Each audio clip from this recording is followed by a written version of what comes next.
Hello there and welcome to Star Wars Comics in Canon, your guide to the wider Star Wars canon through the comic book lens. And to take you on this journey, I'm your host, Mike Burton.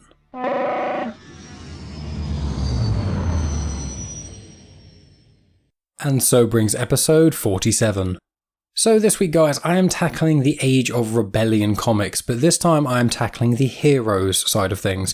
If you tuned in for episode 43 of Star Wars Comics in Canon, you will have heard me tackle all of the villains, which was, I think, Vader, Jabba, IG-88, Tarkin, and Boba Fett. So for this one with the heroes, we've got the usual trio, Luke, Han, and Leia. We've also got Lando, and then we've got the Age of Republic special, which has got Yoda, and as well as Biggs Darklighter and Porkins in them. So 4 main stories and 2 mini-stories. The writer of all of these comics, aside from the special, is Greg Pak. The colourist for all of these comics, aside from the special, is Tamra Bonvillain. And the artists, they are different for every issue, so I'll go through them when I tackle each issue. The first comic of this batch out was the Leia one, which was released in April 2019. The final one was the Luke comic, which was released in June 2019. The trade paperback collection of the heroes was August 2019. And the hardcover with all of the heroes and the villains was released in June 2020. For clarity, I have tackled all of the Age of Republic comics before. I tackled them over the course of episodes 2, 26, 31, 35 and 39. All of those just were the ones of the prequel era, and all of these comics are from the original era. And in several weeks' time, when I get around to it, I will then be tackling the Age of Resistance comics, which, as you may be able to guess, is the sequel comics. And for clarity, each of these comics is a one-shot, so they're just an individual story on itself. There's not explicit details of where they all sort of take place. There are hints within the story. The Leia one is literally just before Return of the Jedi. The Han Solo one, I think, is just after A New Hope. I think Lando one is just before Empire Strikes Back, and the Luke one is just before Return of the Jedi, I think. So the Yoda one is just before Return of the Jedi, and then Biggs Darklighter and Porkins one is before A New Hope. So they're the general ideas of them, so they are kind of spread about a little bit. They are fun little stories. There's a couple of parts of these that I do really enjoy. I think the Leia one's probably my favourite of them all, but generally speaking, these one-shots are my least favourite of the comics because I really like it when a story sort of builds and goes somewhere, but obviously when you've got a story that's between 20 and 30 pages, even if it's already an established character, they're quite set in their ways because, you know, aside from probably Biggs Darklighter Porkins and maybe Lando, we've got a lot of information about Leia, Han, Luke and Yoda. Obviously Yoda more so from the prequels and then the other guys from the original and sequel trilogies. So they are good comics. They're worth a read, I guess. But these are all, as I described, the villains ones. They're kind of almost like mini adverts for you to buy other Star Wars content because Leia, Han, Lando and Chewie each have their own mini-series, and I tackled them quite a while ago in a Heroes for a New Hope collection. The Han Solo one is its own separate thing that was released after Heroes for a New Hope, but each of them is its own 4 or 5 part story. I think they're pretty much all 5 parts thinking about it. The Lando one is absolutely brilliant, I think, and the Chewie one is maybe the weakest. But in that regard, these are all kind of almost tasters of each of these stories, just like the villains ones. There was like a Tarkin story, and it was kind of like a taster of the Tarkin novel. So, as I said, these are cool. I'd say if you want to read every single bit of Star Wars content, like I am kind of trying to do with the comics and things, then they're worth a read. They're not bad. But if you want something that's really deep or gives you loads of new angles of the character and things, really, I think the Leia one's probably the best one for you. And the other ones, you know, they're not bad, but they're not amazing. But with all that in mind, let's get into the details. So the first comic I am tackling is the Leia comic. It was called Princess Scoundrel. As I've said before, the writer for relatively all these is Greg Pak and the colourist is Tamra Bonvillain. There are basically 4 artists for the Leia comic. They're Chris Sprouse, Karl Story, Sliney and Marc Deering. And as I said slightly earlier, this comic is set just before Return of the Jedi. So here's a little crawl. Princess Scoundrel. The Galactic Civil War rages as the Rebel Alliance's valiant effort to restore peace and justice to the galaxy is thwarted at every turn by the evil Galactic Empire. Princess Leia Organa of Alderaan is one of the rebellion's most important heroes. She's given years to the war as a skilled diplomat, a military leader, and as a symbol of hope for the downtrodden across the galaxy. But now, for love, she'll have to become something new. A scoundrel. And for clarity, it was episode 14 of Star Wars Comics in Canon that I tackled the 5-issue miniseries just called Princess Leia that was within a Heroes for a New Hope, but I'll include all the details, that sort of stuff in the description. So the comic starts with Leia on the Falcon with Chewie, and she gets contact from Command. It turns out that Lando is in trouble on the planet of Arcanis. Now, Arcanis does appear elsewhere a little bit. It is the homeworld of Armitage Hux, which is the first name of General Hux, played by Domhnall Gleeson in the sequel trilogy. A lot of people don't realise his first name is Armitage, which I find quite entertaining. So yeah, he was born on the planet of Arcanis. It was an Empire stronghold after Return of the Jedi, and took quite a while for the rebels to kind of get it and things. And in the Arcanis sector, it included within the Arcanis sector is Tatooine and Geonosis. The sector itself is mentioned in Clone Wars, Rebels, Mandalorian, and Episode 9, but Arcanis in the canon as a planet hasn't necessarily appeared that much, but in Legends it's appeared quite a bit. So after hearing about Lando being in trouble, Leia has to go and help, and she poses as the bounty hunter called Boushh. And for clarity, she actually got the Boushh armor on a planet called Ord Mantell, and you can actually watch this. It's a 2 or 3 minute sort of mini animation called Forces of Destiny. I've not really tackled them on the show very much because honestly I haven't watched them all. I've only actually watched one. I do mean to watch them all. But essentially what it is Forces of Destiny are aimed at really young audiences, like proper young children. I think they're all on Disney Plus and whatnot, and I think some of them are on YouTube if I'm not mistaken, but essentially there are loads of clips that are under like 5 minutes long. The animation is quite young, but it's meant to give like little hints and bits of story and things. One of them, the one I watched, was actually how Leia got from with Wicket in Return of the Jedi in the forest to where all the Ewoks are living, and she changes into that dress and has her hair braided. The 3-minute animation of that is just showing how she got that outfit. So it does fill in a few little gaps, bits and pieces, but one of the Forces of Destiny's one is actually about Chewie and Leia go to Ord Mantell and meet Maz Kanata and need some sort of way to get into Jabba's palace, and then Boushh appears and attacks them, and then they basically are in a firefight with Boushh. From what I can tell, they kill him and then take the armor. You actually see Boushh in the canon. The only times you see him, not when Leia is posing as him, is in that Force of Destiny comic. Every other mention of Boushh is either just a mention of him as a toy, oddly enough, in I think quite a few episodes in the Star Wars Resistance, or as Leia posing as him. And for clarity, in Return of the Jedi, when Leia breaks into Jabba's palace with Chewie, she's wearing that helmet and it's got that voice modulatory thing. That is what Boushh basically looked like. One of the reasons that Leia could actually pose as Boushh is because Boushh was quite short. Now, Boushh is a species called UBs. In Legends, there's got a fair amount of story, but as I said, in canon, there's the only times shown is Forces of Destiny, and I think in one Star Wars Adventures comic, which is published by IDW, and at present I'm not tackling them on this show because I'm focusing on the Marvel runs because they're a bit older and things, but who knows in a couple of years when I eventually catch up on things. But yeah, Boushh, interesting character that you actually see someone posing as them more than actually them in the canon. I just thought that was quite a fun little tidbit. So moving on, Leia gets onto the planet of Arcanis, where Lando is being chased and shot at by bounty hunters, who clearly there's a bounty on Lando's head, and Lando comes face to face with Boushh, or rather Leia posing as Boushh, and he tries to sort of fight, and Leia manages to actually beat him in hand-to-hand combat and get him to the floor. Lando's on the floor, kind of like, come on, we can work this out, and then Leia takes off her helmet, and he's like, what? How did you fight me? And she's like, well, as a Princess of Alderaan, there's quite a few special skills we need to kind of get. What I find cool is there's a book called Leia, Princess of Alderaan by the author Claudia Gray. It's a surprisingly good book. I wasn't that fussed before reading it, but after reading it, it is actually really, really good. And it does go into the details of some of Leia's sort of training and things when she was 16, how she finds out her parents, Bail and Breha Organa, got into the rebellion, all kinds of things. It's a really cool book, actually. I would recommend it, especially if you're massively into Leia.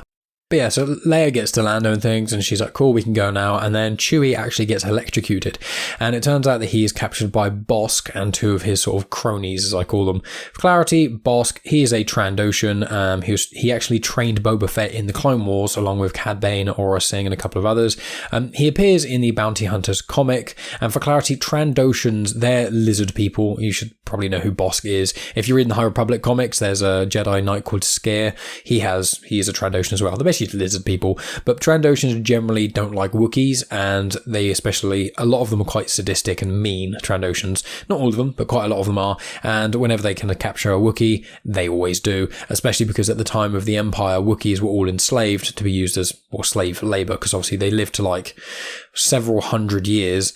I think 300 or 400 is sort of the averagely known age of how old they are. And for clarity, Chewie is about 190 years old in Solo. So at the time of this, he's actually about 204-ish years old at the point of this. So he's maybe about middle-aged-ish. Obviously, in canon, they don't have as much details about the backstories of loads and loads of characters, whereas Legend goes into a little bit more. But I would assume that Chewie at this time being, 200-ish years old, if they live to around 400 or 500-ish, maybe a bit older, he's probably like middle-aged. So Chewie is basically the equivalent age of like a 30 or 40-year-old, which I just think is quite cool. But anyway, getting sidetracked with Chewie, because I love talking about the Wookiee. Chewie gets taken by Bossk to a bounty hunter's cantina, and Leia has to infiltrate it dressed as Boushh. And Lando says you shouldn't do that, and she says, well, if I can't convince a couple of these bounty hunters that I'm him, there's no way I can convince Jabba the Hutt, so I need to do this. So Leia goes in, talks to Bossk very briefly, and mentions about, oh, you got the Wookiee and things, what about Lando? And they're like, oh, we're just staying here, Lando's not going anywhere. And then Leia as Boushh just goes, okay, and then just leaves. And Bossk and the other bounty hunters are like, Boushh knows something that we don't. So then nightfall comes around, and Leia and Lando are sat by a fire, Leia dressed as Boushh. And Lando is sort of talking to Boushh, basically saying, please, come on, whatever you've got as a bounty, I'll give you loads of money and things, come on, free me, blah, blah, blah. And a couple of Bosk's cronies shoot at Leia. Now, the actual silhouette in front of the fire is not Leia, it is just something made out of a pile of sticks and whatnot. And while they're shooting at that and a bit confused as to where Boushh actually is, Leia as Boushh then stuns them both. Leia then goes back to Lando, and Lando's about to say, thank you so much, Leia, and she hits him pretty damn hard, being like quiet or whatever. And then as that happens, Bossk attacks. Bossk is saying, you won't steal my bounty, that sort of thing, and then Bossk and Leia have this degree of confrontation, but then Leia shoots some rocks that are behind Bossk, and the rocks kind of fall on him and he tumbles to the floor. She then has Bossk at gunpoint, and before she can say much else, the cronies that she stunned sort of get up, start shooting at them, and Leia manages to avoid getting shot herself and then shoots one of the cronies in the leg and the other one in the shoulder, and they both collapse to the floor. She then pretends to shoot Lando, and then Bossk is there with his gun, and his gun actually jams after being hit by a few of those rocks and things. Leia then holds Bossk at gunpoint again and decides to make a deal. She says that she will swap Chewie for the lives of Bosk's cronies and thugs, and Bossk is kind of looking quite uneasy about it, but then agrees. And then Leia leaves the planet with both Lando and Chewie. And that is where that comic ends. And that is, I quite like that story because it does give a bit more credence to sort of, Leia doesn't just pop on a bounty hunter helmet thing and then wander into Jabba's palace and is just suddenly perfectly fine. Obviously, Leia is a very accomplished individual, but I do like the fact that you do get a little bit of kind of backstory. She's sort of trained for it and she was quite willing to do those sort of things. And it just adds to the character of Leia, which I just thought was cool. And as I said at the start, check out episode 14 of Star Wars Comics in Canon for more backstory on Leia just after A New Hope, and it kind of delves into her dealing with Alderaan exploding and how other Alderanians view her and things. It's a cool comic. It's not the best, but it's worth checking out. Next on the chopping block is the Han Solo one-shot called Running from the Rebellion. Now, I have done, once again, as I've said, the Han Solo comic mini-series, which is not a part of the Heroes for New Hope, but it was released shortly after them. That was Star Wars Comics in Canon episode 24 that I tackled that. And if you're interested by Han Solo's time in the Imperial Academy, which was in those 3 years in the Solo time jump, that was episode 40. I tackled those in Star Wars Comics in Canon. So the Han Solo comic was penciled by Chris Sprouse and the inker was Karl Story. And I'm going to give you the crawl. Running from the Rebellion. The heroic Rebel Alliance has recently won its first victory against the evil Galactic Empire, thanks to the infamous smuggler Han Solo and his Wookiee companion Chewbacca. At least, that's the way that he sees it. It's time to cut and run and return to their roguish ways. So it starts off on the planet called Bal Nab. Bal Nab is in Season 4 of the Clone Wars, Episode 6, called Nomad Droids, where 3PO and R2-D2 go off on their own little adventure. And I couldn't really remember that episode very much, but it's kind of one of those little spin-off-y sort of episodes. It wasn't bad, I guess. But that was where they are, and Han and Chewie get paid by the Rebellion, because when they are in the cantina in A New Hope and, Obi-Wan says, I'll pay you this much and stuff, if you I think it was 5,000 now and 10,000 when we get to where we're going, when they're trying to get to Alderaan and things. And Han and Chewie get paid 17,000 credits, which is slightly more from what I can tell what they were given by Obi-Wan. And they're on the Millennium Falcon just kind of looking where to go next. While him and Chewie are trying to figure out, Luke appears and he comes onto the ship and he's asked them to help smuggling. And I just want to read the exchange between them. So it starts with Luke. Well, I've got a favour to ask. There's a secret rebel rendezvous on the other side of... Wait. I'm not part of the rebellion. Sure. Come on, we only did that Psychron mission for Leia. And Chewie roars. Thanks to the old softy here, and then Miss High and Mighty wasn't even around when we swung by to say, you're welcome. And now you're coming at us? What are you guys doing, tag teaming? Saving your can back at the Death Star wasn't enough of a favour for you? Pretty much. Look, it's easy. We just need a few crates delivered to our surveillance outpost on Mandalorian. Come on, I haven't agreed to anything. He says that as there's rebel pilots carrying these boxes onto the Falcon. It's serious, Han. Lives are at stake, and you're the best smuggler we've got. You don't got me. I'm not part of the rebellion. Thanks, guys. And Luke leaves, along with the rebel pilots who just dropped the shipment off. And I want to clarify as well, they mention a mission of Psychon, and I actually looked it up because I hadn't heard of it. There's a junior novel which was part of the Journey to the Force Awakens called Smugglers Run a Han and Chewie Adventure. It's about just under 200 pages and it's a novel by Greg Rucka. And it is actually that whole mission. Now, I haven't read that because I haven't read any junior novels of Star Wars and things. So it was just quite cool having that little nudge in there as well. So obviously, after New Hope, Han and Chewie had to go off and do something else for Leia. And then they come back, and then this is where this comic is set. So at the Balnab spaceport, Han stops a fight between some rebels and some smugglers in a bar. And the gang say they're from the Garel scam, which I hadn't heard of and I couldn't find information on specifically. And then Chewie says something and Han goes, do you guys, since we last met, do you now understand Shriwork? And they go, no. And he's like, oh, good. Chewie says you're fine. That's fine. So obviously Chewie is not happy about the situation. So the smugglers offer a job to Han, and Han says yes, and Chewie doesn't want to do it, but they go to and do it anyway. They head to a planet called Troikan to sort out this shipment for the smugglers, and then after they've delivered and everything, they're told that they have to stay as it's a courtesy among the Zexto. Now, I actually detailed the Zexto in the last episode of Star Wars Comics in Canon number 46, so I'm not going to go into a huge amount of detail there, so just go check that out. They're basically tall, long, slender figures with 6 limbs. And there's a pod racer in Phantom Menace who's one as well, I think called Gazgano. So Han and Chewie stay with these other smugglers and things, and it's mentioned that there's some Imperial chatter nearby, and that kind of helps convince Han to just stay a little bit longer. They're there drinking and chatting and things, and then one individual who has had far too much to drink shoots a rocket into the sky, which explodes very loudly and alerts some Imperials nearby. So the Imperials then attack, and Han and Chewie manage to escape. They get to the Falcon, and then the smugglers get captured. And Han then has to basically go back and bail out the smugglers. They're essentially begging for their lives, saying, if you come and give the Imperials your cut, they will leave us alone. So Han goes there, gives them the stuff, and then they manage to leave without any other hiccups. The smuggler then says, oh, we can go to Alderaan, I've heard there's a lot of stuff to steal there. And Han's like, where have you been? Alderaan's blown up.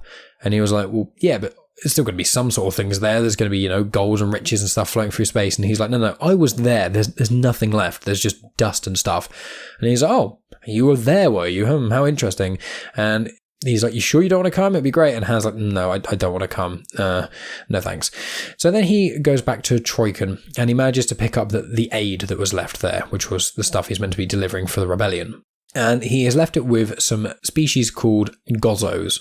Now, Gozzos, to describe them, they're kind of like owl chicken people. It's almost like the body of a owl, but with really long chicken legs and then long chicken arms, like not actually wings, like the legs of a chicken, but coming out of the sides almost. The one that I actually first saw, I think it's the first time they're in it, is in the show Star Wars Resistance. Now, I have been vocal on this show saying I'm not overly a fan of Star Wars Resistance. I think it's the weakest of the animated shows by quite a lot, and I still haven't fully finished it because I'm on series 2 and it's not that amazing. But there's a couple in there which are called Flix and Orca. Flix is a Gozzo, and Orca is a Shadrafan, which is those sort of bat creature things. And they are actually a couple, and it's been confirmed since then. It was, I think, in an interview of some sort. The creators of Resistance agreed that Flix and Orca are a homosexual couple. And when you see them interacting and things in Resistance, it is actually really cool and it's really charming. And I just like that. I just think it's just a fun little thing, normalising that sort of stuff, as obviously it should be normal because it bloody well is. But not to get onto the political side of things, hopefully people don't disagree with me. But yeah, Star Wars Resistance, if you see Flix and Orca, I think they're the ones that have the sort of, they have a shop of some sort, I can't fully remember, but their interactions are quite cute and quite funny. So yeah, if you've seen that show, you'll know what a Gozzo is. So the Gozzos then, they demand that Han pays up for them defending this aid that they were there for. And he's like, okay, we can give you 7. And they're like, nope, 17. And he's like, what? I'm not going to give you 17. That's ridiculous. And they're like, look, if you don't give us this, we're not giving you anything at all. And he's like, oh my God, fine. And he gives them the 17, which is obviously the amount he got paid by the rebellion at the start of this comic. And then he heads to Mandalorian. He lands on Mandalorian, gives the supplies to the rebels that are there. They're saying, oh, thank you so much. You've saved us. We weren't going to make it. If you were another day or two, we probably would have started to die. We can't thank you enough. And Han's like, yeah, whatever. And they're like, but we've got another favor to ask you. And it's really urgent. If you don't do this, hundreds, if not thousands of people will die.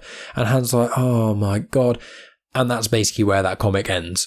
So it's clearly just Han keeps getting roped into more and more things, and he just can't get out of it. And that's basically how he gets caught up in the rebellion. So yeah, it's a fairly cool comic. It's not a bad one, but once again, as you can kind of see, these comics, as they're one-shots, don't really have a huge amount of depth. They kind of wrap themselves up quite neatly and quite quickly and things. And I know I'm just giving you sort of the vague narrative, and there are some fairly cool exchanges and things, but there's not that much depth to them. So next up is the Lando comic called Cloud City Blues. So the artist for this one is Matteo Buffagni. And to clarify, I've done 2 other episodes about Lando. Episode number 18 was just the Lando comic featured in that Heroes for a New Hope comic, and it gives a lot more information about Lobot, who features in this, which is quite cool. And then in episode 37, I did the Double or Nothing comic, which is basically Lando moments before the events that you see him in Solo, a Star Wars story. So for both Han and Lando, I have tackled their sort of standard OG comics where it features them as we know and love them from the original trilogy, and also times where slightly before Solo, a Star Wars story, but all that information will be in the description as always. So the crawl for this one is: for years, high-rolling smuggler Lando Calrissian only looked out for number 1. Now, determined to leave his roguish ways behind him, Lando's risen quite high in the galaxy, becoming the Baron Administrator for Cloud City. For Lando, his troubles are all but over, and if he's wrong about that, there's nothing a little style, finesse, or roll of the dice can't fix. Now, this all takes place in Cloud City. Cloud City is one of the capital cities of the planet Bespin. That's obviously where you guys see it in Empire Strikes Back when we're all introduced to Lando. And for clarity, in Bespin, or Cloud City, they actually harvest Tibanna gas, or mine it. That's one of the reasons it's there. That's one of their main sort of exports comes from. And Tibanna gas, that is actually one of the things that they use to be able to freeze things in carbonite. I believe it's not the only thing you can use, but when we see it at the end of Empire Strikes Back, it is actually Tibanna gas, and it's used around the galaxy in a few other places too. So the comic starts, as I said, it's on Bespin, on Cloud City, and there's some workers demanding some money, causing a massive uproar, and some of the security officers around Cloud City are starting to sort of, get a bit wary, pull their guns out, pointing out the crowd, and things are getting a bit tense. So Lando comes out and makes a big sort of scene and things, and he gives out credits for the workers for the bonuses that they deserve, and also buys everyone some drinks. And it turns out he paid for those out of his personal savings. So once everyone has calmed down and things, Lando and his friend Lobot are sort of speaking and things. Now, Lobot you would recognise from Empire Strikes Back. He's one of those characters that in the films doesn't really have much to do, yet when you look outside the films, he's quite a major character, especially in Lando's life. I'm hoping in the Lando series it goes a bit more into it, because Lobot is such a cool character. He is, in Empire Strikes Back, he's the bold bloke that has what I would almost describe as really, really old school headphones almost. It definitely looks like what people think the future looks like back in like the 60s or something. I know obviously Empire Strikes Back from the 80s, but they're the ones which they cover his ears, and it's like a band going from one ear round the back of his head to the other. And it's some sort of special... It's a thing that basically connects to the brain, and it basically makes them able to do crazy calculations, interface with like machines and computers and things like that. I did tackle it and go into quite a bit more depth in the episode 18 about Lando and about Lobot, because Lobot features a lot heavily in that. So if you want more information on that, I think it's called like an implant of some sort. If you want more information on that, go check out episode 18. So anyway, it turns out that Lando is actually in debt quite badly to a variety of different places due to him being the Baron Administrator of Cloud City. It means that he has to, I'm not overly sure what the exact title Baron Administrator is. I think it's basically just the top administrator sorting out all the admin. It kind of seems like he half runs the place, but mainly the financial side, but he's not the accountant. I don't know. It's a cool name that suits Lando, being called Baron Administrator. But anyway, he needs to sort out the money and things.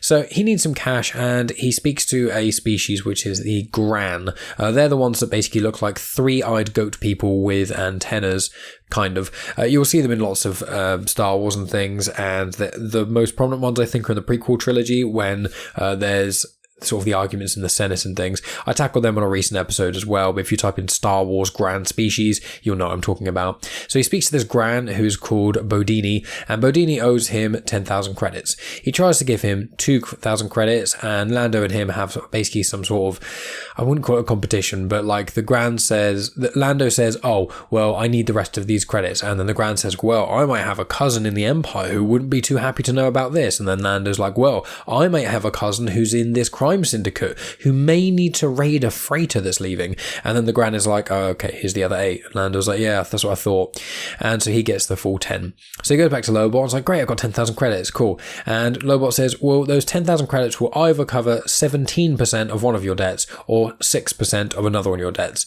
And he's like, oh man, is that it? So he has to go and try and figure out where to get some more money.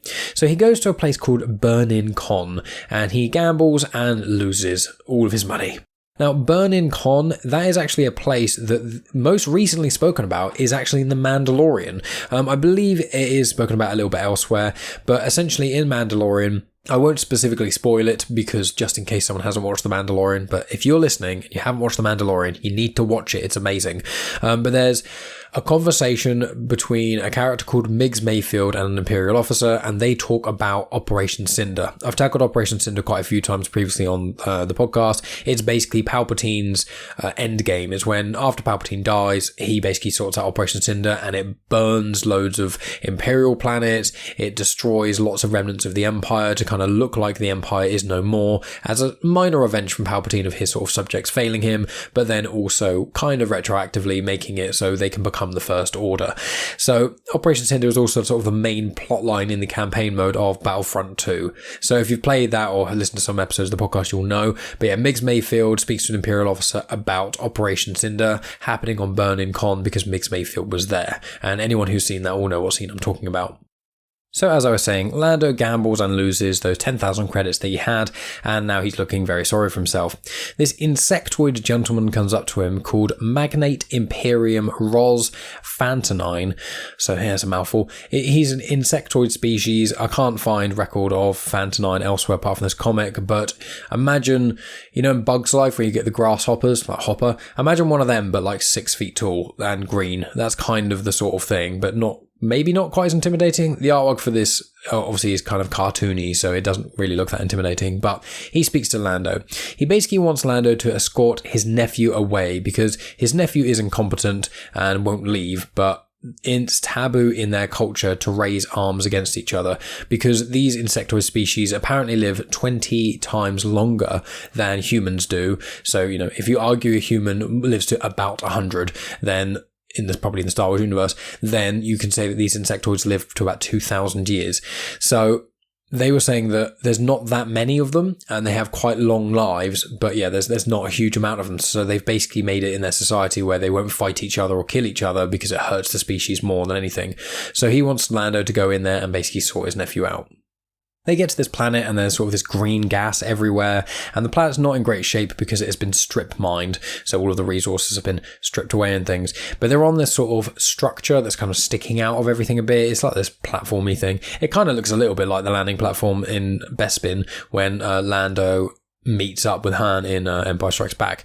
So that's generally where they are.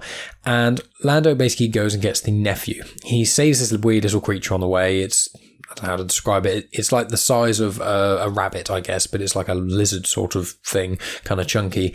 And he saves this little creature from being eaten by this gang of insectoid things, and then he goes around and basically smashes each of them with like a stick and manages to get them all on the floor. And then the nephew's like, okay, that's fine. I'll come with you.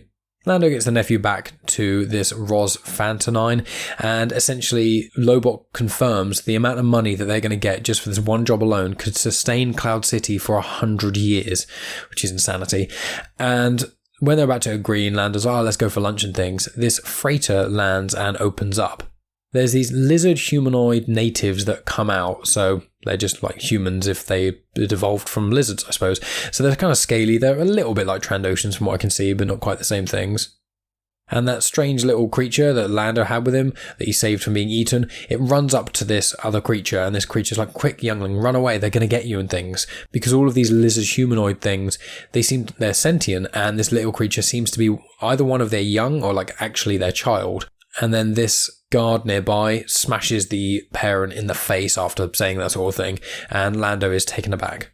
The insect guy called Roz says, look, this is just business. This is one of the reasons we've got so much money, And Lando's like, but this isn't fair. These are the natives. They're the ones who lived here. And Roz like, look, that's just business. So Lando gets quite annoyed by that. He looks over and says, Lobot. And then Lobot focuses for a moment. You hear some sort of beeping where his implant is going off. And then all of the shackles and chains that are holding down these natives that have been imprisoned immediately cut loose. Then all of these natives charge the guards and attack, and this Roz Fantonine guy is like, what are you doing? And Lando says, sorry, that's just business, and then flies away. On the way back to Bespin, Lando and Lobot are sort of sat talking and things, and Lando's like, we did the right thing, didn't we? And Lobot just says, well, the magnate has reclaimed his funds back, your account's been frozen, and your creditors will be able to initiate asset dissolution and reclamation in 24 hours. And Lando's like, okay, I thought this was coming. He pulls out one last box of credits, which is his absolute last amount of credits. He says, this is my nest egg, just enough to start over in the next system. And he's looking at it and thinking what to do. And then the final panel is him at some sort of desk with Lobot, handing out the credits to the workers of Cloud City. And that is where the comic ends. So it shows Lando's actually being responsible, which is really nice. So the next comic is Luke Skywalker. It's called Fight or Flight. Now I'm going to list the people involved with this one. So the pencilers are Chris Sprouse, Scott Koblish and Stefano Landini, and the inkers are Karl Story and Marc Deering. And the crawl for this comic is, for years, the heroic Rebel Alliance has fought to free the galaxy from the evil Galactic Empire. But the Emperor and his powerful apprentice, Darth Vader, are close to crushing the freedom fighters once and for all, and turning the young rebel hero and Jedi in training, Luke Skywalker, to the dark side might all but ensure their victory. As Luke grows stronger in the ways of the Force, so do the challenges and the temptations he faces. So the comic starts with the rebels attacking an Imperial refining platform, which is basically where they get fuel and things. And Luke actually shows up to help, and he goes in and destroys loads of Imperial security droids. Now for clarity, an Imperial security droid, if you guys have seen Rogue One, which I hope you have, K2SO, the lovable and very odd droid, that's an Imperial security droid. So Luke goes in there and destroys a lot of them in a fashion which we have seen fairly recently in live action, and that is all I'm going to say. There is a rebel major there, and he compares Luke to Darth Vader. Now, for clarity, a few things here. The major is the species Paun. Now, P-A-U'-A-N, Paun. And they actually come from Utapau. Now, interestingly enough, on Utapau, there are two main species. There's the Pauans, and then there's also the Utai. So obviously Utai, Pauan, you put their names together and it would make what you would assume to be someone who is from Utapau. But it is actually if you are Utapauan, you would be one of the two species. Now in Revenge of the Sith, you see Obi-Wan speak with the Pauans. They're the tall ones. They've got lots of lines on their faces. If anyone has seen Star Wars Rebels, the Grand Inquisitor, he is from that same species. They can apparently live up to 700 years old, and they are sort of the upper class of Utapau. While the Utai, they're the ones who repair Obi-Wan's ship, albeit brief. They're quite small. They've got sort of bug eyes, and they make these weird noises like... That's sort of an impression of them. But they live in harmony and things. Utai are more sort of the working class, and the Pauans are more the upper class, but they seem to work together great on Utapau. So this gentleman, he's there and he has his concerns because he compares Luke to Vader. Now for clarity, in this scene, he actually has a green lightsaber. So what it indicates is that it must be after Empire Strikes Back, and it's probably not that far from Return of the Jedi. Now currently in the ongoing run of Star Wars comics, which is the second full run of Star Wars comics, it is alluding to when Luke is actually going to get his green lightsaber, because in the original trilogy you never see Luke get his lightsaber. I believe there is a deleted scene of him assembling it, but in the canon we don't actually have confirmation of that yet. Hopefully when that does happen I will be tackling that on this show, but for this moment in time we don't have explicit confirmation of that. While this is happening, we have Palpatine speaking to Vader. He basically tells Vader that he has failed, and Palpatine specifically says, "But for now, let me ponder on young Skywalker." So once the platform has been cleared and things, Luke and the rest of the rebels are sort of returning to their ship and things, and then Luke seems like he hears or feels something and ignites his lightsaber and turns around, and that Power Major is there, and he's like, what are you doing? And Luke's like, oh, it was nothing, don't worry. Luke then gets into his X-Wing. And Luke has a bad feeling about what's about to happen. They're just in this asteroid belt and they're just leaving quite slow. And the Major says, look, we've got a couple more minutes before the Empire should show up. Let's go at this asteroid field slowly, because if we do anything wrong and we hit anything, we've got so much fuel on board, it will just destroy us all. Luke is trying to argue with him and say, come on, we need to leave. I've got a bad feeling. And the Major's like, look, I'm not going to leave just on the basis that you have a bad feeling. And then obviously what happens straight after that is a Star Destroyer appears and starts to attack. While this is happening, it's got some sort of a vague narration from Palpatine, and it says that Palpatine can sense Luke's doubt, and he can't put a vision into his mind, but it seems like he could maybe gently push him towards it. The rebel ship with all of the fuel explodes, and Luke gets basically surrounded by TIE fighters and things, and he essentially bails. He flies away very, very quickly and lands on this planet. He goes on this planet and he lands his X-Wing near some water and things, and then he drops his lightsaber in his helmet and walks off, but he is accompanied by R2-D2. He helps some locals who've got these fruit things they're trying to bring in and things in this massive wind, and he helps them bring them all in and things, and the locals are very, very thankful. He helps rebuild the community, and then it shows this sort of vague time-lapse of the small village they have growing and growing, and it becomes massive. And then one of the panels shows Luke is laying on this hammock thing, and he's surrounded by children, and he's also with R2-D2. And he says to R2-D2, it's alright R2, everything is fine. Then it cuts to Luke in the cockpit of his X-Wing, kind of going, what's happening? With his eyes kind of opening and things. And there's something coming in from the comms saying, help, we're down in the launch bay, please, we've got incoming. He flies down to the ship that is actually still there and has not yet been blown up. He flies in, destroys several TIE fighters that have made their way into the hangar, and saves the day. Palpatine's by himself, and he was like, no, you were nearly there, we were so close. Meanwhile, Luke lands in the hangar bay and speaks to some of the nearby rebels that he just saved and asks where the Major went. They said, oh, he went to this Bay 7, and Luke's thinking, well, that's where his private escape pod is. So he runs over there and he sees the Major. He's questioning, what on earth are you doing? And the Major's like, well, I'm sending out a beacon. What are you doing? And Luke's like, wait, you're sending out a beacon? And the Empire are going to know exactly who you are. And he's like, yes, so they chase my shuttle and the rest of the crew can escape. Now get out of here before you can get us all killed. And he punches Luke in the face, almost knocking him out of the shuttle. It cuts to Palpatine, who's saying, now Skywalker, this is your time. And it cuts back to Luke, who says to the Major, you're going to need a pilot. And the Major just kind of nods. The smaller vessel escapes from the Rebellion ship and is being followed by TIE fighters. It flies off into the distance and all of the rebels are left there cheering and things, and Palpatine's by himself saying, you can't escape yourself so easily, do you hear me? And then the final panel of this says, 2 hours later and 7 parsecs away, and you've got the rebels cheering for Luke and for the Major because they've survived. And that is where that comic ends. Now, although I like the general idea of that comic, it is a bit weak, the end, considering, I don't think the Empire would literally have one Star Destroyer as well as countless TIE fighters just completely ignore this really big rebel cruiser and all go after one specific shuttle. It just doesn't really seem to make a lot of sense.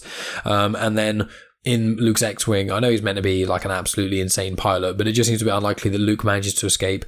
I'm counting at least 10 TIE fighters and a Star Destroyer, and he manages to outpilot and outmaneuver all of them to the degree of getting away from them, and also none of the other rebel ships or anything gets attacked or destroyed at all, and they just kind of land and it's all fine.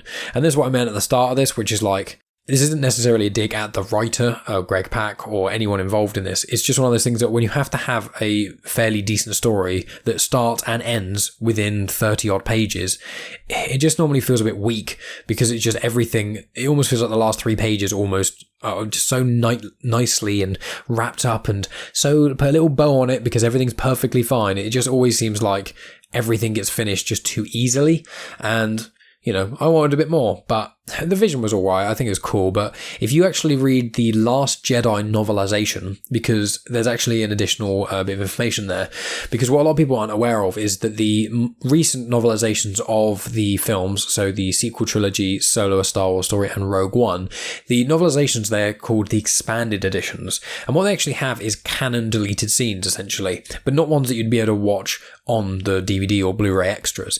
So there's certain chapters in there that either add more depth to things like for example in Rise of Skywalker, Palpatine's body that he's inhabiting on Exegol is actually a clone. Now, you don't know that from the film because, in my opinion, the film has a lot of faults, including asking more questions than solving them at the end, which shouldn't really be the end to a trilogy, let alone a 9 saga thing, but I'm not going to get into that here. But essentially, the reason people know that Palpatine's body is a clone is because the book explains it. The reason people know that Palpatine's son isn't actually his biological birthed son, it is actually just a clone of him that isn't Force sensitive, that he let live. All these little details and things that don't get answered in the film, they often, when they write the book, they do the expanded edition and then it adds more depth to things.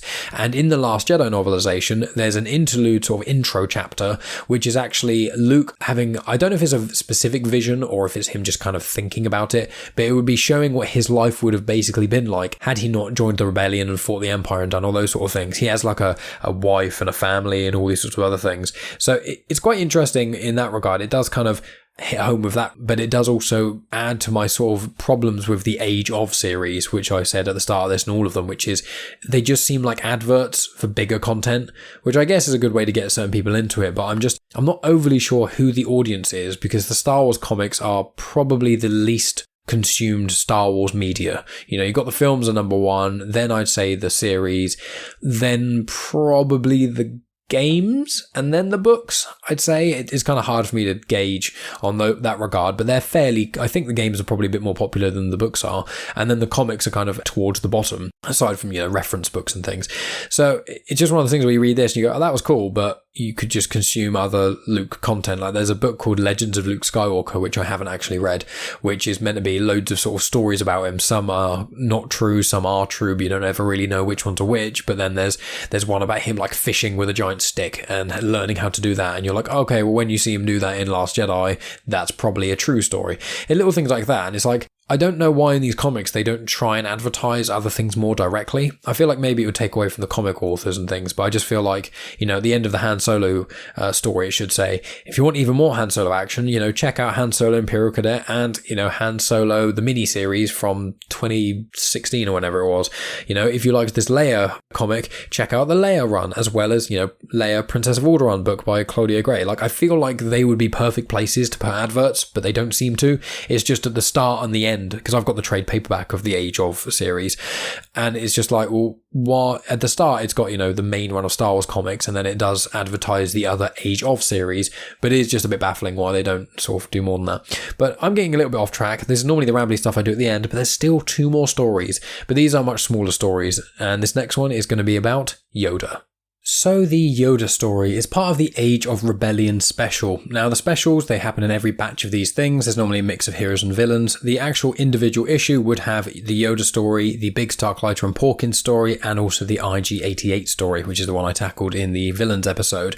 And so because it's in the special, it's not actually written by Greg Pak.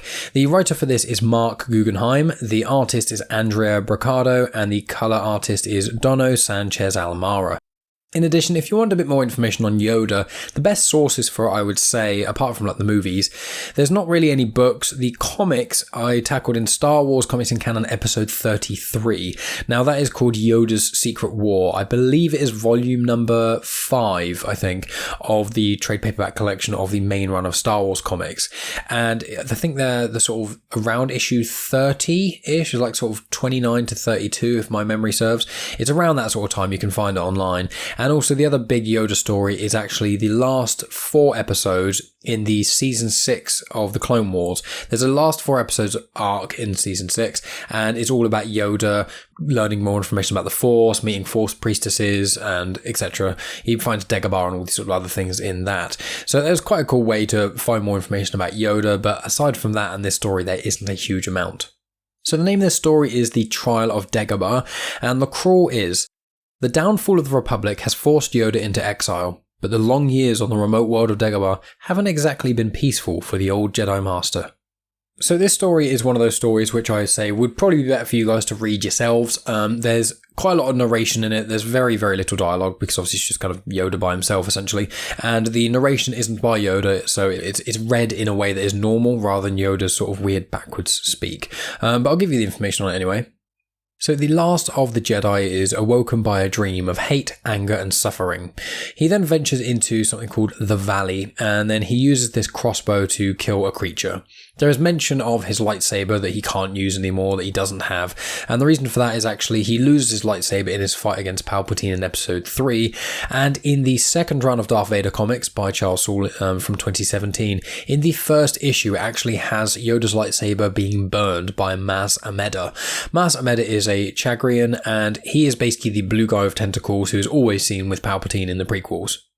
In addition, I forgot to mention, Yoda is 66 centimeters tall, and he was born 896 years before the Battle of Yavin, so it means that when he dies in Return of the Jedi, he is 900 years old. Back to the story. So yeah, he uses a crossbow to kill a creature. He basically then walks back to his place and the ground crumbles beneath him. He falls underneath and gets covered by lots of rocks and things, and then he reflects on his failures. And he thinks about how he failed the Jedi Order from being such, a Jedi Master who'd been with the Jedi Order for so long. How could he not see the Sith uprise? How could he not save Anakin? How could he do all these sort of things? It's quite a deep, interesting sort of little bit of dialogue, but once again, it's not necessarily that much new information. So he reflects on his failures and thinks this is where he's going to die, and then he decides, no, this is not where I'm going to die, and then uses the Force to lift up the rocks and escape. This bit I find a bit weak, because it's just like, Yoda manages to do all kinds of crazy stuff. Him being collapsed by a few rocks, he's going to easily pick them up with the Force. He's not going to die from that. But anyway, that's just a little gripe of mine. And then Yoda basically has a newfound clarity as he walks back to his hut. He makes a hearty stew out of the being that he just killed, and then he hears a noise. He turns and he hears an X-Wing. And then he can overhear Luke talking. And then the final part of this comic says, I hope that this last Jedi won't be the last Jedi. So as I said, I did skate over a lot of those information because I'm not just going to sit here and read the entire narration and things. So if you want a little bit about Yoda, read this story and then read Yoda's Secret War and then watch the last 4 episodes of Season 6 of The Clone Wars and watch all the movies, and you'll basically know as much about Yoda as all of us do, apart from maybe a few tidbits in visual dictionaries and stuff. So this leads us to the final story of the Age of Rebellion batch. This story is called Stolen Valor, and it stars Biggs Darklighter and Porkins. Now, I'm just going to read the crawl. I call it a crawl, it's a sentence. So it is, even the most courageous and noble rebel heroes need a vacation. It was written by a gentleman called Jon Adams, and he's also the artist, but the colour artist is Chris O'Halloran. Now, for any of you who may not know who I'm speaking of, Porkins is one of my favourite named characters in all of Star Wars because he's basically an overweight gentleman and he is in his X-Wing in A New Hope and he gets killed, which is fairly sad, but he's just called Porkins because he's overweight. And although that's quite mean, it always makes me chuckle a little bit. Maybe because I used to be quite overweight myself, so I don't know, maybe that's why. But Biggs Darklighter, he's actually a bit more prominent than one may imagine. He has a very famous moustache, shall I say, in the Star Wars universe. He's got a moustache a little bit like Tom Selleck or Burt Reynolds, that sort of thing, and he's a friend of Luke's. Now, in the film, you don't really see him that much. When Luke goes and joins the rebellion and stuff, I think him and Luke are like, oh my god, Biggs, oh Luke, and they give each other a hug and stuff, and unfortunately Biggs, as well as Porkins, both die in the Battle of Yavin, when they're on the Death Star and things, but Biggs actually gets killed personally by Darth Vader. He gets shot when they're in the Death Star trench, and there was actually a deleted scene in A New Hope where Biggs actually talks to Luke a little bit more. Because what actually happened is that in A New Hope, the academy that Luke is always talking about going to is the Imperial Academy, because most people go to the Imperial Academy to learn to fly and all that sort of stuff. And then a lot of people then, as soon as they finish the academy and learn, they then defect and go to the rebellion. So Biggs was actually, he went to the Imperial Academy, he graduated, he then defected, he went back to Tatooine to tell Luke about it, and that's the deleted scene that we see. And then he goes back to the rebellion, and then obviously those guys, after Alderaan blows up and stuff, they are kind of reunited briefly. Porkins, his full name is Jek Tono Porkins. There's not really much about him in the canon. He's not really a very big character. There's not much that happens apart from in this comic. So yeah, I do know also there's a gentleman called Alex, and he has a YouTube called Star Wars Explained, which is an amazing YouTube channel you guys should go check out. And his favourite character is Biggs Darklighter, which I just think is funny. He's got like all the merch to do with Biggs Darklighter and stuff, and I'm pretty certain that in Legends there's a lot more information about Biggs. But yeah, just thought that was fun. So, as I said, this story is called Stolen Valor, and it starts off a space battle where there's X-Wings and things, and it says that it's not far from Kashyyyk. For clarity, Kashyyyk is where the Wookiees come from. So, Porkins shoots a TIE fighter. The TIE fighter explodes, but then this hollow photo of an Imperial and his family basically comes to his windscreen. So, Porkins is there staring into space after basically killing someone, and he just sees this man with his family, and he kind of stares at it, and it seems to haunt him quite badly. Him and Biggs then land at a rebel base and things, and Porkins is clearly upset by it. And he says that he needs some time because he just doesn't really know how to feel about some of these things. Are they really doing the right thing and whatnot? And Biggs basically convinces him to go on a vacation. They go to this vacation planet that's not mentioned anywhere else, and then there for 11 days of lots of fun, and there's them frolicking about and drinking and then swimming about and doing all kinds of fun things. And then on the 12th day, they actually see an Imperial officer. Now, they have the bright idea to go and threaten them. So they go over there and threaten them because they feel like they recognize them. She then is basically begging them and saying, look, I'm not actually here for that. I've only joined the Imperial Academy and things just to kind of survive. Please let me go. I won't tell anyone. And they eventually go, okay, fine, we'll leave you. And they kind of wander off. As soon as they get far enough away, she then calls security and then says to them, look, if you don't sort those people out, the Empire are going to get here, hear about what you've done, colluding with rebels, and then bad things are going to happen. So the guys then run off. It's quite a comical sort of thing. It's quite slapsticky. It seems like almost this comic itself would be aimed for a younger audience, but there's some quite heavy themes in it. It's quite a peculiar comic, but I'd say it's probably worth a read. So anyway, these guys, Biggs and Porkins, they run away. They then get kicked out of this lush resort and they go back to the rebels. And when they get back to the rebels, there's a little flash as well which shows what the Imperial officer who was, and she's basically just a janitor. After the relaxation stuff she had on that planet, she then goes onto this Imperial ship and then is told to clean toilets and things. So I just want to read an exchange between the rebels and, well, a group of rebels and things once Biggs and Porkins get back, because really it's the best part of the comic in my eyes. And the comic's quite short, it's part of this little special thing, so, I would recommend you guys read this as well, but as I've said before, these are not must-read comics in my eyes. Every enemy you let get away could grow up to be the next Darth Chokethroat. That's a name I just made up, but the point is, they could come back and hurt someone who means a lot to you, like a relative or a bartender. And someone else says, but at the same time you could be killing someone who could end up saving your life. I know a stormtrooper who defected and ended up saving my cousin's life. They got married, then they got divorced eventually because he cheated on her, but still. And then another rebel says, I just think we need to kill them before they kill us. If one of us is going to die, it's not going to be me, and it'll be a slow death for whoever killed Zlarko and Fafifef. And Porkins is like, they're dead? And this other person says, yeah, Jezri and Vuv, and also Nethi, Sherlax, and Lurie Appleton, all killed while you guys were on vacation. You missed the funerals, but don't worry, there are new people to replace them, so if those people die, you can go to their funerals. Porkins is like, ugh, why is everything so complicated? Can't we just have clearly delineated good and evil in the world? That would make life so much simpler. I can't handle this ambiguity and complexity.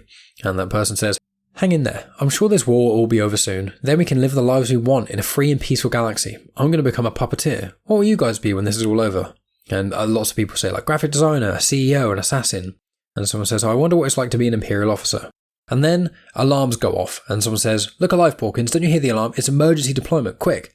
And he looks and he runs up to his X-Wing, and as he looks into his X-Wing, he sees that Imperial holo of that TIE fighter pilot he killed before, and he's staring into it. He holds his hands to his eyes and looks very, very sad about it. And then in his ship, the last panel shows, what will I be when this is over? And I presume that's them just heading to Yavin. Now, as I said, it's quite a weird comic because it's very comical when they're at this vacation place and it's all silly and there's quite a few slapsticky moments. And then it has quite a deep question of good and evil. And not only using, words like delineation and ambiguity and stuff, which they're not necessarily the most fancy words, but you don't often see that sort of vocab used in Star Wars comics quite as frequently.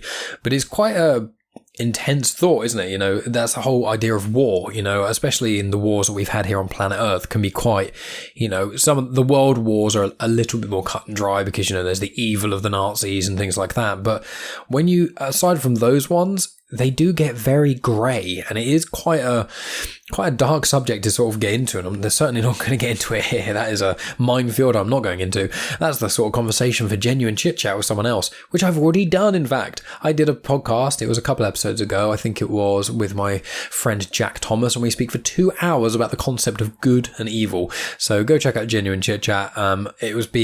So right now when I'm recording this, it's the 4th of March. I think it was like 2 or 3 episodes ago, so sort of late February. Check out Genuine Chit-Chat and you'll be able to see this conversation on good or evil. But yeah, that's really the end of the Age of Rebellion comics. It's, as I said, I've said it a couple of times now, they're not the best set of comics. They're worth the read, I guess, if you really want to know those sort of things about characters. But it kind of seems like, as I said, they're just build-ups to more interesting other stories, which is probably one of the reasons why I've left them so late in, all the Star Wars comics that I've been tackling, all the miniseries and one-shots. I've been leaving the Age of comics right till the end. I've still got a few more to come, which I will get into in 1 second. I just want to say thank you, as always, for listening. It is a pleasure for any of you guys listening, either on YouTube or on the podcast feed of Comics in Motion. Make sure you go check out all the other amazing shows on Comics in Motion, because they are fantastic. But I also want to say I've got a Patreon now. I have another show on there. So I've got my main show, Genuine Chit-Chat. I've got this show, Star Wars Comics and Canon, and then I've got my show Afterthoughts that I do on Patreon. I do it with my girlfriend Megan. We record episodes. I'm trying to release like 2 a week. Certain weeks there might only be 1 a week, but generally it's 1 or 2 a week. We're doing a whole run of going through all the Star Wars films again, and the Star Wars Phantom Menace, the review thing we've done of that, which is about 20 minutes long. That's on Patreon completely for free right now. So if there's a link in the description, if you go to patreon.com/genuinechitchat, you will find that if you scroll down, you don't need to make an account, past the tiers, past my little intro video and description, there'll be like a list of locked posts that you guys won't be able to access unless you're a Patreon. But if you scroll down, you will eventually find there's the Star Wars Phantom Menace one that you can listen to completely for free, as well as our review of Series 1 of The Witcher completely for free. Maybe at some point in the future I'll maybe add 1 or 2 other ones for free, but obviously I don't want to just put all of my Patreon content on there for free, because otherwise there's no point having a Patreon. But I've already got a few patrons on there, and I really appreciate any of the listeners of this show that are already supporting me. But you can listen, if you support like £2 a month or $3 a month, you'll then get access to, you get early views of the comic photos I do. So for all of the Star Wars comics I tackle, I take photos of the covers, and I also normally take photos of some of the panels inside that are quite cool. For this one, I've taken photos of one from each of the stories, and I put them on there normally a few days before the episode drops, so you can get a little sort of preview in that regard. I'm going to try and put more snippets on there, so when I do Genuine Chit-Chat on social media, I normally post like snippets of new episodes and things. I'm going to try and release the snippets on Patreon like a few days early, so you'll get like a little sneak peek as well. And also on Genuine Chit-Chat, when I have episodes that are part 1 and part 2, normally when an episode runs over about an hour and a half or so, I normally split it into and have one half released 1 week and the following half released the following week. On Patreon, they're released in one go on that first week. So you basically get early access to the second half of the episode. There's no interruption in the conversation. You get early access to photos of these comics that I tackle in Star Wars Comics in Canon, early access to snippets. There's tortoise photos and videos that I put on there as well, future guest lists, and a few other bits and pieces too. I like going to be taking photos of behind the scenes stuff as well, and of course afterthoughts. So if you donate literally bottom amount, £2 or $3, you will get access to the part 1 and part 2 Genuine Chit-Chat, and then also all of the Afterthoughts episodes. It comes on its own nice little exclusive Patreon feed, so you don't have to keep going to Patreon to listen to them. You just, on your podcast capture, you put in a link, pop it in there, and then whenever a new episode drops, you'll get notified of that. I try and release them in the week as well, because Comics in Canon, this show obviously drops on Saturdays on the Comics in Motion feed, and Genuine Chit-Chat drops on Sundays. So for Afterthoughts, I try and drop them sort of in the week, normally like a Tuesday and a Thursday or a Friday, so you get a bit more content all the time. So that is my little plug. I say little. That was my rambly plug for Patreon. Thanks for listening to that. And if anyone goes out and checks out Patreon, it means the world to me, even if you don't become a supporter. But you can go on there and still get free content anyway. So, there's no harm in checking. And coming up for the next few episodes, so next week is going to be the next batch of Star Wars, the main run of Star Wars comics and things.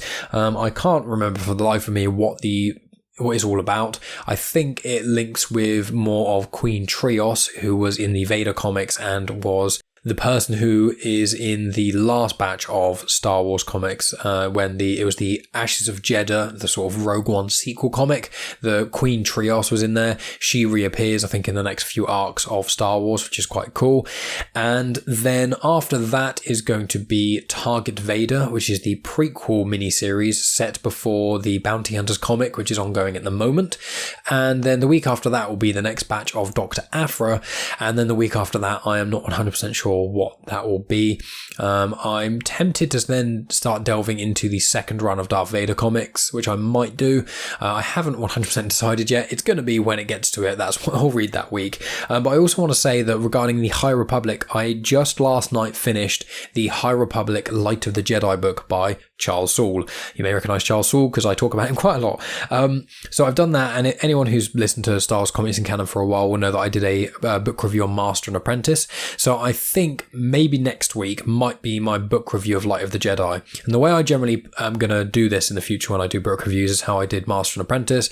I'm basically going to have the 3 tiers of spoilers. So it's going to be advertised as a spoiler-free review. The first sort of 10 minutes or so is going to, or maybe 5 minutes, is going to be me giving my thoughts, just giving a very, very, very vague plot points, not spoiling anything at all, and just giving my general thoughts on it and some information about the High Republic. And because, there's High Republic comics coming out, and there's also the Claudia Gray book, the Justina Ireland book.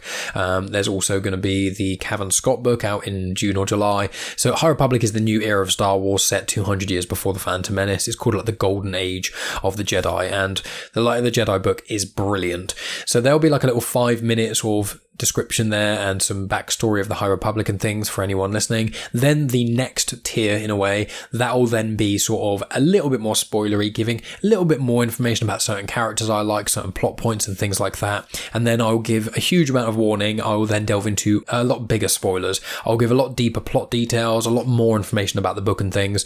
I don't think I'll spoil the ending because the book's only been out for like 2 months and I don't really want to. I think the end is really cool. So if you do want to get the book review, you can listen to that when that comes out in the next week or two, and then you can just listen to however far you want to know. I will give warnings when I sort of delve into more spoilery stuff, but I just wanted to air that on here just so you guys are wondering why I haven't really tackled any of the High Republic stuff yet. That is the reason, because I was just reading it. I've got the Claudia Gray book up next, which I'm going to try and read, and I can do a book review of that. And then I also want to try and do book reviews of the other Claudia Gray books as well. But, High Republic at the moment is taking it's taking priority, because not only is it a new thing, but I also want more people to go out there and buy more High Republic stuff because they're really cool. There's the High Republic comics that are ongoing at the moment, but they haven't finished the first arc yet, so I'm just going to wait for that to happen before I tackle that. Yeah, lots of stuff, lots of Star Warsy things. I've also got quite a few other cool things. There's a Star Wars creator that I'm hoping to have on the show, which probably won't be for a few more months yet because their schedule is very busy. There's also another Star Wars creator who is a content creator who is very much into Star Wars, who will hopefully be coming on the show. That's probably going to be a couple months as well. And then there is someone who has been in Star Wars who will be coming on the show with a friend of mine in the next few weeks as well. So, there's going to be lots, even though I said my schedule, next week is going to be this, next week is going to be that, kind of depending on when certain things fall, there'll be random special episodes in there, which will probably be instead of the sort of standard episode, because I don't frankly have the time to be able to do genuine chit-chat and Star Wars Comics and Canon and special episode and afterthoughts and have a job and pay attention to Megan and also have a general life as well. So, trying to do everything at once, as well as all the graphic design stuff I've been doing recently as well. So loads and loads of different things that I've been rambling on at the end here. Thank you guys as always for listening. I really appreciate it. Listen to all the other amazing shows on Comics in Motion. Check out Genuine Chit Chat. Check out my Patreon. Share on social media. Send love to everyone involved with any of the Star Wars stuff I do. Like this, if you really loved my description of this and you pick up the Age of Rebellion comics and you love them, contact Greg Pak on Twitter. Tweet at him and say, I just listened to Mike of Star Wars Comics and Canon talking about your comic. I think it's amazing. Thank you for writing it. Just anything. If you want to help the show but you don't want to support me financially, that is 100% okay. But if you do have social media, use it, please. You don't have to. I will not hold anything against anyone who doesn't. But the more people who tweet about this show and all the other shows on Comics in Motion and everything else I'm involved with, it doesn't cost anything apart from, I guess, time and effort. And I understand because social media can be a bit of a drag sometimes. But the more people who talk about about the show, the more of a chance I can get bigger and bigger guests, and I'm trying as much as I can to get as many people to do Star Wars as possible on this. I've got plans for more people down the road, but I'm trying to not overwhelm myself and things. So obviously I already had Claudia Gray on, that was before Christmas, and that was a massive highlight of my podcasting career, and I'm hoping to have many more people in the future, and that obviously depends how much the show grows. So as always guys, thank you so much for listening. Check out on social media because there'll be photos of the Age of Rebellion comics that should be out on probably Sunday, which I think is going to be Sunday the 7th of March, so check that out. And if you're already a Patreon, they should be on there already. So as always guys, thank you so much for listening. I will talk to all of you next week, potentially with a book review maybe, or maybe it's going to be the next batch of Star Wars comics. We'll find out. I'll announce to the Patreons once I've made a decision on what I'm going to do, so they'll find out a few days early, but no pressure at all in that regard. And as always guys, may the Force be with you.